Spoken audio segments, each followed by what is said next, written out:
This didn't feel like a normal playoff loss. It felt heavier, quieter, like something finally cracked. When Josh Allen stepped in front of the cameras after the game, you could see it in his face before he even spoke. This wasn't frustration. This wasn't anger. This was exhaustion mixed with guilt, the kind that only shows up when the same ending keeps repeating. The Buffalo Bills had just been eliminated in overtime by the Denver Broncos in a game that felt chaotic from start to finish. Turnovers, momentum swings, controversial calls, missed opportunities, the kind of game where blame could be spread everywhere. And yet Allen didn't do that. He didn't deflect. He didn't hide behind context. He stood there and said he felt like he let his teammates down. That's what made this moment explode. Franchise quarterbacks don't usually go there, especially not after throwing for big yards, making highlight reel plays, and dragging their team back into contention. Most would point to injuries or officiating or bad luck. Allen pointed straight at himself, and that honesty hit Buffalo like a gut punch. Because this wasn't just about one night. This was about years of buildup, years of hope, years of being close enough to believe but never close enough to finish. Every playoff run that ends the same way makes the questions louder, not just from critics, from fans who desperately want to believe this will eventually end differently. The interview felt like a breaking point because it stripped everything down. No bravado, no spin, just accountability. And when a quarterback carries himself like that, it forces everyone watching to ask uncomfortable questions about decision-making, about patterns, about whether heart and talent are enough when January keeps delivering the same pain. This is why the clip went viral, not because Allen played terribly, not because the Bills embarrassed themselves, but because in that moment Buffalo's entire playoff story felt exposed. And once that door opened, it became impossible to pretend this was just another loss. What made this moment hit so hard wasn't the score, the stats, or even the season ending. It was the way Josh Allen stood there afterward, looking like a man carrying more than just a loss. His voice wasn't angry. It wasn't defensive. It was cracked, heavy, and brutally honest. And that honesty is what sent shockwaves through Buffalo. Allen didn't dance around the questions. He didn't lean on excuses. He didn't point to injuries, officiating, or bad breaks, even though all of those existed. Instead, he went straight to the most painful place possible. He said he felt like he let his teammates down. For a franchise quarterback, that's rare. For a player who had just fought through chaos, turnovers, and constant pressure, it was devastating to hear. This is the same quarterback who's been the face of the Buffalo Bills revival, the one who dragged the franchise out of irrelevance, the one who gave a long-suffering fanbase real hope again, and yet, in that moment, none of that mattered to him. All he saw was the ending, another season over, another Super Bowl dream gone. That's why the clip spread so fast. Fans weren't reacting to weakness. They were reacting to vulnerability.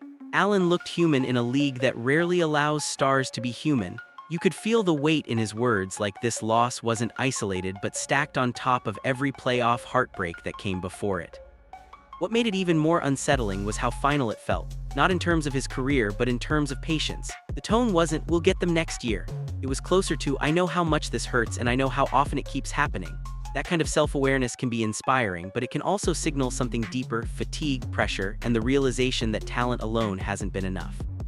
Fans watching weren't just sad, they were conflicted. On one hand, this is exactly the kind of leader you want. Someone who owns everything. Someone who puts the team first. On the other hand, it forces an uncomfortable question. If your quarterback is carrying this much blame every January, what does that say about the bigger picture? That's why this interview didn't feel like routine post-season emotion. It felt like a mirror being held up to the franchise. And once that mirror was there, Buffalo couldn't look away because what they saw wasn't just pain. It was a pattern starting to feel impossible to ignore. The moment that really flipped this story from emotional to explosive didn't come from Josh Allen himself. It came from the locker room response that followed. When reporters asked a Bills player how the team reacted to their quarterback saying he let them down, the answer was short, blunt, and shocking. "He let us down." No cushioning, no media polish, just 4 words that landed like a punch to the chest. That response is why this moment spiraled, because this wasn't some random quarterback. This was the face of the Buffalo Bills, the guy who rebuilt the franchise's identity, the player who turned Buffalo from an afterthought into a perennial contender. Hearing even a hint of fracture between the quarterback and the locker room immediately raised alarms. NFL Twitter went nuclear. Some fans saw it as brutal honesty, others saw it as disrespect. And a lot of people asked the same question at the same time: was that really what the team felt, or was it frustration spilling over in the worst possible moment? Because context matters. This was minutes after a season-ending loss. Emotions were raw. Everyone was searching for meaning in the wreckage. But here's the uncomfortable part: that comment didn't come out of nowhere. This loss wasn't clean, it was messy. 5 turnovers, missed opportunities, critical moments that slipped away. And when those moments pile up, accountability doesn't stay abstract, it gets personal, especially in a locker room that believes it had a real shot this year. That doesn't mean the team has turned on Allen, far from it, but it does suggest something deeper: expectations have changed. When you're the franchise quarterback, the standard is brutal. You don't just lead comebacks, you finish seasons, and when that doesn't happen, even leadership and heart aren't immune from scrutiny. What made the comment sting was the contrast. Allen was standing at the podium taking all the blame. Meanwhile, a teammate, intentionally or not, confirmed the narrative he was already carrying. That collision of accountability and frustration is rare to see in public. Most teams keep that inside. This time, it spilled out. And that's why this moment matters. Not because it proves Allen failed his team, but because it shows how thin the margin is at this level. When success feels close but never arrives, patience erodes, words sharpen, and even respected leaders feel the weight shift. This wasn't betrayal, it was exhaustion talking. But once those words were out there, the conversation changed. Because now the question isn't just about one game, it's about whether Buffalo's belief can survive another ending like this.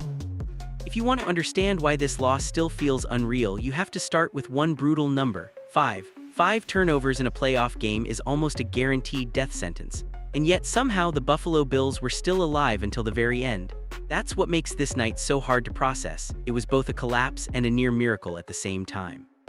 This game captured the full contradiction of Josh Allen in one 3-hour stretch. He was spectacular and reckless, brilliant and careless. The kind of performance that reminds you why he's elite, while also reminding you why Buffalo fans are constantly holding their breath.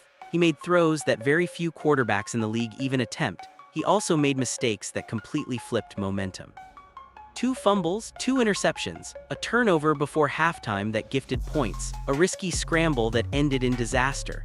None of these happened in garbage time, they came in moments where discipline mattered most, and that's why this one hurts differently. These weren't fluke plays, they were the byproduct of aggression, the same aggression that defines Allen's game. What makes it more confusing is that despite all of this, Buffalo still scored 30 points. They still pushed the Denver Broncos into overtime on the road. They still had chances to win. That's the dangerous part, because it creates the illusion that everything is fine, that they're just a few plays away. But 5 turnovers isn't a few plays away. It's a systemic problem showing up at the worst possible time. Allen himself said it plainly: when you give the ball away like that, you don't deserve to win. That wasn't false humility, it was reality. In January football, mistakes don't just hurt, they decide seasons. And Buffalo handed Denver opportunity after opportunity, trusting their talent to erase it. Sometimes it did, sometimes it didn't, and eventually it caught up with them. This is where the debate really starts, because Allen's supporters will point to the comeback, the yards, the toughness. His critics will point to the turnovers, the decision-making, the timing. Both sides are right, and that's the problem. You shouldn't have to choose which version shows up in the biggest moments. 5 turnovers didn't just end a game. They amplified a question that's been following Allen for years. How much risk is too much risk when the margin for error disappears? And once that question enters the room, it doesn't leave quietly. This is the part of the story that still has fans arguing, rewinding clips, and questioning what they actually watched. Because once the game reached overtime, it stopped feeling like just football and started feeling like chaos wrapped in controversy.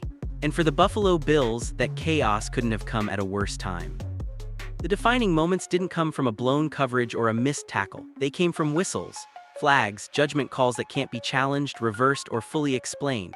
Pass interference calls in overtime that extended drives, a disputed interception that instantly ended Buffalo's season. Each moment on its own might be debatable. Together, they changed everything. From the stands and on social media, fans exploded. Replays circulated from every angle. Some clips appeared to show clear contact before the ball arrived. Others looked like routine hand-fighting that had gone uncalled all game. And that's what made it sting. Consistency vanished when it mattered most. In January football, that's all anyone wants: consistency. When reporters asked Josh Allen about the officiating, his response was careful, measured, almost painfully restrained. He hinted at frustration, said he wanted to see the film but stopped short of outright criticism. That's not because he didn't feel it, it's because every player in the league knows what happens when you cross that line. Fines follow, headlines twist, the message gets lost. And then there was the play that ended it. The ball that appeared to be caught, then stripped, then ruled an interception. Game over, season over. No extended explanation, no clear answer, just finality. When Allen was asked if he received clarification on the call, his one-word response said more than any rant ever could: no. Here, where speculation enters carefully, fans believe those calls tipped the game. Others argue Buffalo never should have put themselves in that position to begin with. Both can be true. Officiating didn't cause 5 turnovers, but it absolutely influenced how the final chapter was written. That's why this section of the game won't fade quietly, because controversial calls don't just decide outcomes, they linger. They create alternate realities. What if that flag stays in the pocket? What if the catch stands? What if Buffalo gets one more snap? Instead, the season ended in confusion, and when games end that way, blame spreads everywhere. Players feel it, fans feel it, entire franchises feel it. The Bills didn't just lose in overtime, they lost without closure. And that lack of closure is dangerous, because it fuels anger instead of acceptance. And when anger mixes with a familiar playoff ending, it turns a loss into something far more corrosive: doubt that refuses to go away. This is the part of the conversation nobody wants to linger on, but it's the part that decides playoff legacies. Strip away the emotion, the controversy, and the heartbreak, and you're left with moments that simply can't happen in January. For Josh Allen, this game had too many of them. The most painful truth is that Allen had chances, real ones, multiple moments where the game could have tilted Buffalo's way for good. Late in regulation, a third-down throw to Dalton Kincaid broke open in the end zone. Inches, that's all it was. Inches too far, inches too strong. In the regular season, that's a missed opportunity. In the playoffs, that's the difference between advancing and packing your bags. Then there was the play before halftime, the one Bills fans will replay for years. 13 seconds left, no timeouts. The smart move is simple: protect the ball, take the locker room, reset. Instead, Allen scrambled, carried the ball loose, and got stripped by Nick Bonito. Denver turned that mistake into points. Momentum flipped instantly. That wasn't bad luck. That was decision-making betraying discipline at the worst possible time. And that's where the conversation gets uncomfortable, because Allen's aggressiveness is what makes him special. It's also what keeps biting Buffalo when the margins shrink. In the playoffs, every unnecessary risk carries exponential consequences. The throws that thrill in October become liabilities in January. The improvisation that fuels comebacks can also invite disaster. This isn't about calling Allen careless, it's about acknowledging a pattern. Big games, big moments, big pressure, and too often one or two plays undo everything else. The Bills still scored 30 points. They still forced overtime. That's a testament to Allen's talent, but talent doesn't erase timing, and timing is everything in the postseason. The hardest part is that Allen knows this. He said it himself. You can't turn the ball over like that and expect to win. That awareness is admirable, but it also raises the stakes. Because once you recognize the issue, the expectation becomes correction, not explanation. This is why the debate won't die down, not because Allen isn't great, but because greatness without control keeps leading to the same ending. The mistakes weren't constant, they were concentrated. And concentrated mistakes are what end seasons. Until those moments change, the questions will remain, not about effort, not about leadership, but about whether Allen can reign in the part of his game that keeps betraying him when everything is on the line. At some point, numbers stop feeling random and start feeling uncomfortable. That's where the conversation around Josh Allen has landed, not because he isn't talented, not because he hasn't elevated the Buffalo Bills, but because the same questions keep resurfacing every January and the answers never quite change. Allen's playoff resume now sits in an awkward place. A losing postseason record, winless in overtime, multiple seasons ending with Buffalo being right there only to fall apart in the smallest, most painful moments. At first, those endings felt cruel: bad breaks, coin flips, a few things going the wrong way. But when it happens year after year, coincidence starts to lose its grip. This is where fans split into camps. One side sees an elite quarterback being failed by circumstance, injuries, thin rosters, questionable calls, brutal matchups. The other sees a quarterback whose flaws are magnified under playoff pressure. Both sides can point to evidence, and that's what makes the debate so exhausting. Allen's highs are championship level, his lows are season-ending. The overtime record is especially hard to ignore. Overtime is where quarterbacks are supposed to seize control. Short fields, high leverage, no room for chaos, and yet Buffalo keeps coming up empty in those moments, not always because Allen plays poorly but because something breaks. A decision, a turnover, a missed read, one snap that swings everything. That's what turns this into a pattern discussion instead of a talent discussion. Patterns aren't about constant failure, they're about repeated endings, and Buffalo's endings feel eerily familiar. The season builds, hope peaks, the margin tightens, and then one moment goes the wrong way. What makes this especially painful is that Allen checks every other box: arm strength, mobility, leadership, toughness. His teammates believe in him, his city believes in him, the organization has built around him. This isn't a quarterback searching for relevance, this is a quarterback chasing closure. And that's the core of the question now facing Buffalo. Can Allen evolve without losing what makes him special? Can he keep the aggression while eliminating the one or two plays that undo entire seasons? Because the NFL doesn't reward almost. It doesn't care how close you were, it only remembers who advanced. This doesn't mean Allen can't win a Super Bowl. It means the margin for error has disappeared. Every postseason adds weight. Every loss tightens the spotlight. And until one of these runs ends differently, the pattern conversation won't stop, no matter how uncomfortable it makes everyone involved. That's the reality Buffalo is staring at now. Not doubt, not despair, but a question that refuses to go away. At some point, hope stops feeling inspiring and starts feeling heavy. That's where Buffalo Bills fans are right now, not angry in the usual way, not even shocked anymore, just tired, because this ending didn't feel new, it felt familiar. And familiarity is the most dangerous thing a franchise can develop in January. For years, Josh Allen has been the reason Buffalo believed again. He brought relevance back, swagger back, expectations back. He turned playoff appearances from miracles into minimum standards. But with that elevation came a new burden, one he's now carrying openly. When Allen stood at the podium, voice cracked, owning everything, it didn't feel like leadership for show. It felt like a man who knows the clock is ticking louder every season.